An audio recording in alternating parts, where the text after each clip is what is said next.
Hello everyone, this is Shokora Zouheikyoku aka chocomint, and welcome back to our Let's Play of Colorful未来, Spooky Edition.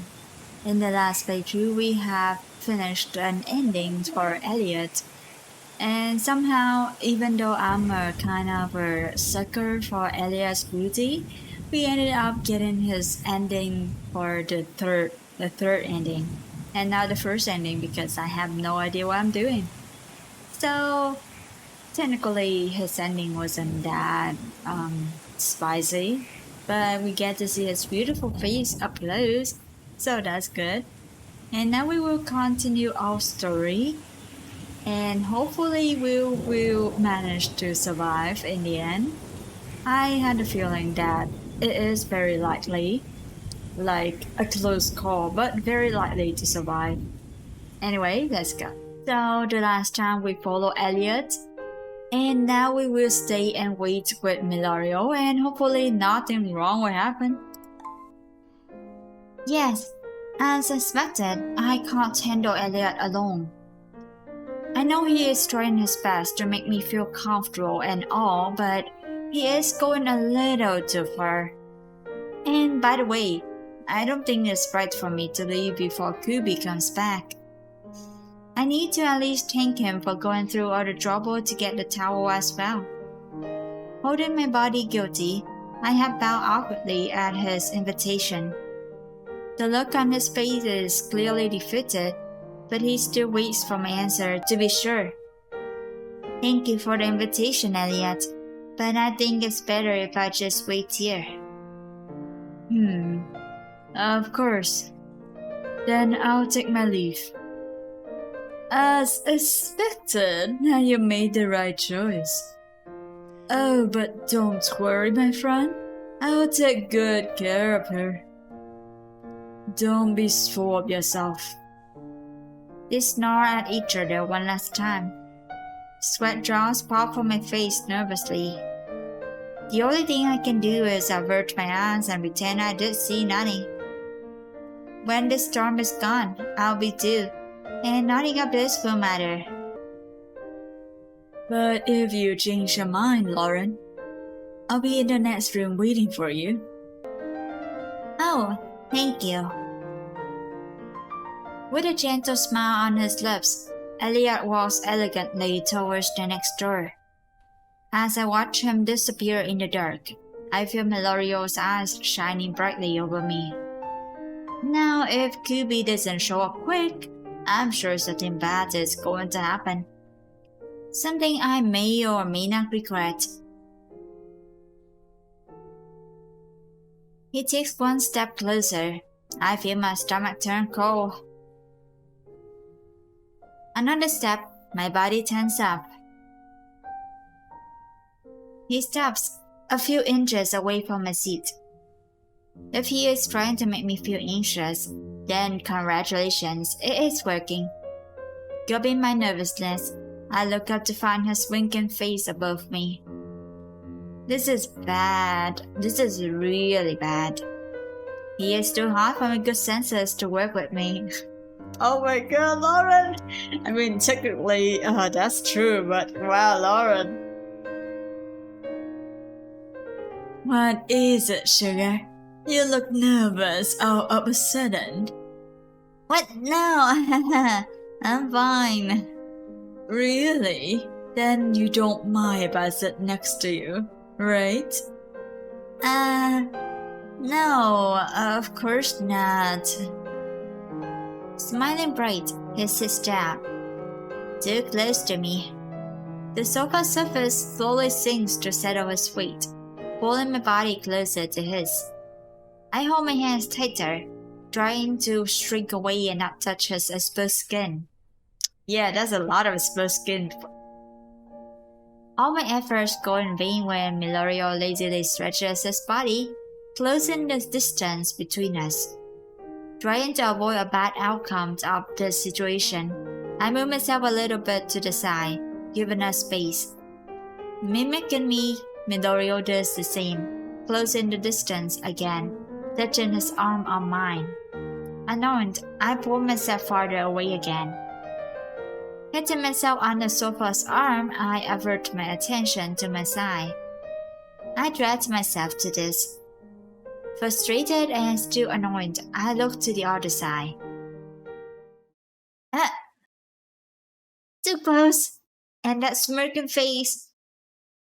Milario took advantage of my moment of distraction to close all my eyes and square me against the sofa.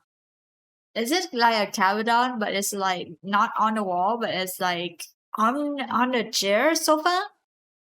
Now I have cornered myself and barely have room to breathe. Why are you running from me? I am not. I lack space. I see. Well, take it as a lesson. Sometimes it's better not to run. Or you'll end up getting trapped. Okay. Now, if you don't mind, can you move? Why is this too close for you? Of course it is. Then what about this? Eh? Pressing his body against mine, Milorio holds his hands around me, locking me in place. Embarrassed, I struggle to shrink in size in an attempt to disappear. But it doesn't work. He hands his head to the side lazily and then shows me a sinful smirk. Look, I'm not like Elliot. I don't take things slow and act friendly. When I see something I like, I take it right away. What? And I really like you. What the? Why are they so thirsty? I mean, I'm thirsty too, but not to this point. Okay, calm down. What are you saying? What do I say? I said I like you. I want you. And I don't see a problem for us to have a little fun now. You what? Wait, you are just messing with my head. Oh, baby. I want to mess with much more than just that. Sir? This is 14 plus, right? This game is 14 plus, right? So, I want to push him away, but I don't have any strength to do it. Really? I honestly can't move my body right now. Worried at this new fighting, I take a look below.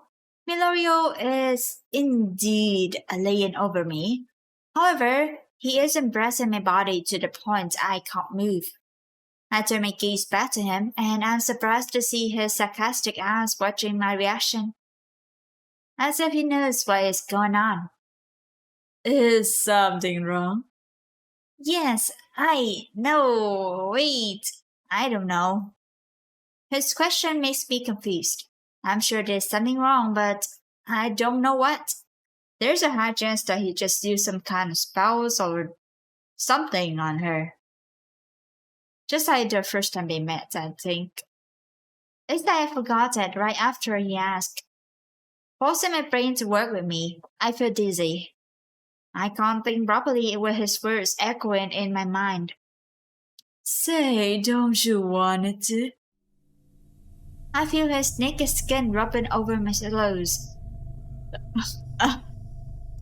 I feel his naked skin rubbing over my clothes, suffocating me in his warmth. His sensual tone feels like velvet against my ear, calling me to face him with no fear. Just one look is all his boy asked of me. That's what I give him. In the next second, something takes over me. His color bubbles shine, erasing all the colors in the room. Everything around us comes undone. Slowly, I started to be attracted to his eyes like a magnet. I'm not scared, not even when I feel my soul disconnecting from my body and creating a void in my mind. Oh, he likes soul, huh? Why am I not panicking? Why can't I say anything? Like a puppet waiting for a master to move my stitches, I followed Milorio's satisfied eyes. As a reward for my silence, his tender fingers caressed my cheek, pushing my hair behind my ears. Don't you want to be loved? He smiles, whispering every word slowly. He wants me to understand the weight of his question. He wants me to pay attention only to him. I feel a soft touch run from my cheeks to my neck and carefully slip to my shoulders. Your body is trying to be touched, to be loved. And I can be the one to do it. To adore every single part of you. Every whisper shuts out a little piece of my brain. I don't even understand what he is saying anymore. What is happening? Why is it so dark? My mind is hazy. It's getting hard to remember how to breathe. His touches are gentle like a breeze, but it burns down my skin like acid. Say, my love, will you let me turn all of your desires into reality? Oh no. We'll make love. We'll make sense. And then you'll belong to me. What do you think you're doing? Oh, yes, come here. I'm not sure if that's a good thing or a bad thing, but we're not like completely doomed. Kubi's voice sounds faint and so far away, like a short rope thrown in a dark hole. I blink a few times to clean away the blur from my vision and see what is going on. And to my surprise, the first thing I find is Milorio's face close enough to kiss me. Shouting and jumping, I shove him off as I stand up and run towards Kubi. My method friend says that I'll be safer hiding behind his slouch back. Oh, Kubi, couldn't you wait just a little more? I should have run faster, you creeper. You didn't do anything to her, did you? Who do you think I am? Well, technically, he didn't do anything yet. There's an emphasis on the yet. Stretching his arms lazily on the sofa, Milorio crosses his legs, asking as he cocks his head to the side. Kubi stares at him for a minute and then, tiredly, turns to me. Did he do anything? I don't know. It's strange. He sat next to me and then... I don't even remember what we were talking about. Milorio! Oh, come on, Kubi. The girl's just tired. You know I'll never do anything without her consent. Are you sure? Are you really sure? Yes, but I also know that you like to force others to consent to you. Do I? Anyway, I think I got here just in time, so don't worry. Okay. And I brought you the towel. Thank you. Okay. Something is very wrong here. This is not just a normal house with nice people. This time I'm not imagining things. I know something happened. Kubi's concerned eyes tell me I'm right about it. Milorio was talking to me just now, but I can't recall it at all. Why can't I remember? Squinting my eyes, I force my mind to work. It feels like a piece of my memories was taken from me. I look down, but instead of finding tips, I see my hands shaking and my body temperature a bit higher than usual. Something is happening to my body. I just can't say if I'm scared, worried, or having a fever, but I know there's something. Trying to find answers, I take a glance in Midlorio's direction on the sofa. All over his face is printed the expression of a man that knows what happened. A man guilty, but not sorry. His eyes are checking on me as well, making sure I'm lost like a mouse in a trap. What is going on here? Shaking my hand, I I take the towel from Kubi's hands and wipe it over my face. After this strange situation, the feeling the warm and fluffy material on my skin makes me feel comfortable and safe. Kubi looks at me, smiling like a puppy, happy to help its owner. He is being nice to me. I should be happy and grateful, but I can't. Not when Milorio is right behind us with an evil smile on his lips. Wagging your tail won't make her your new owner. Oh. Bored with the lack of attention, Milorio stands up. Now, if you have finished your duty, I think you should go play with something else, Kubi. Right, as if I would leave her alone with you. Uh-huh. So it's a competition now? No, I don't. Listen, I just want to make sure she stays safe to leave this place. Liv, are you kidding me? Milorio just said it. He didn't flinch, and neither did he laugh as if it was a joke. He is serious, and Kubi is just standing here. Not surprised at all. Taking a step back, I move away from both. I knew there was something wrong here. They are psychopaths. With my nails stinking on the tower, I hear a red siren yelling in my mind. Run, run, run! I try to, but at my first step to the door, my body crushes under their sight. Fearing they'll jump on me and tie me to a chair, I stop moving. But instead of any of it, they only look at me, curiously watching my reactions like I'm some kind of experiment.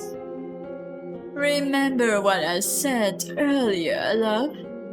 Sometimes it's better not to run. Okay. I won't move. Good girl. They will kill me. Milorio, stop it. It was an accident. She doesn't know anything about this place. So what? She is still here. And the prize goes for the clever one. Oh. And it should have been easy. But you and Elliot had to play nice and act all friendly, right? You had to make things harder. Does. Who cares? She is going to die anyway. What? No, I won't let it happen. Fast like a superhuman, Kubi stands in front of me, sheltering me and preventing Milorio's approach. I see the toneless man smile, enjoying the chaos he is causing as Kubi snarls at him.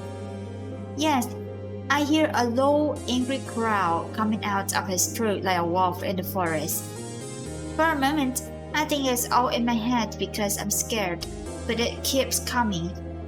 Low, resounding like a vibration inside his body. Surprised, I take a look over his shoulders. I see his eye turning black and his fangs getting bigger like a furious animal. Stumbling on my feet, I move away from them both. I hear my heart racing while my mind turns blank, questioning what they are. Fear takes control over my body. I feel my chest going up and down fast, searching for air to fill my lungs. My legs are trembling, and my eyes, bathed with tears, don't blink. Like the druid evil, Milorio laughs loudly. Look who is carrying the girl now. At his statement, Kubi quickly looks at me. His angry black eyes turn into shock. His trembling lips from before are dropping to the sides, disappointed to see me.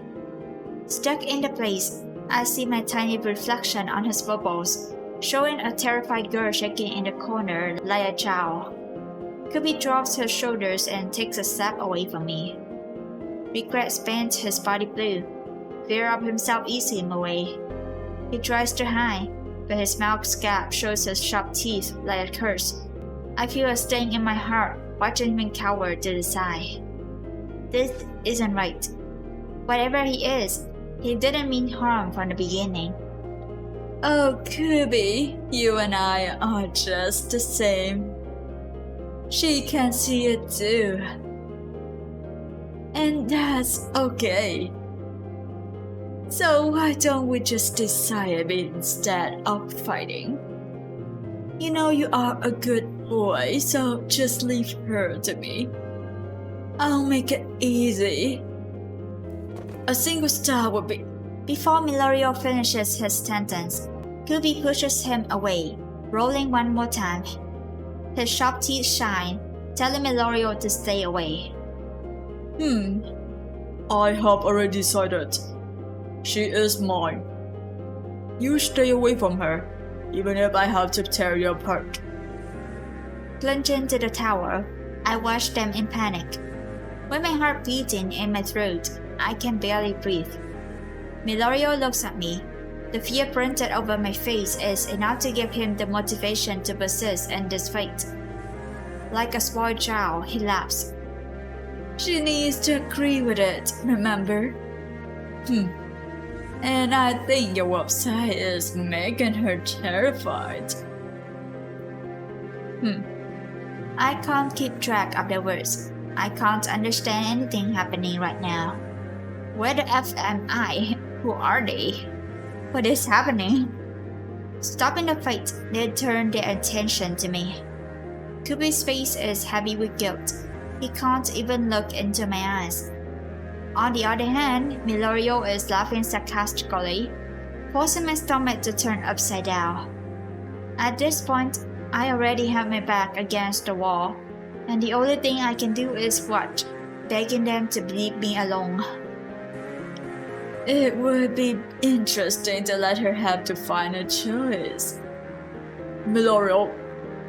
Lauren, if you had to choose between the two of us, which one would you like to save your life? What are you saying? What the F are you? Please just let me go. I promise I won't tell anyone. Please, I'm really sorry. Baby, calm down. Why are you begging already? Did you hear the question? I said, choose one to save your life.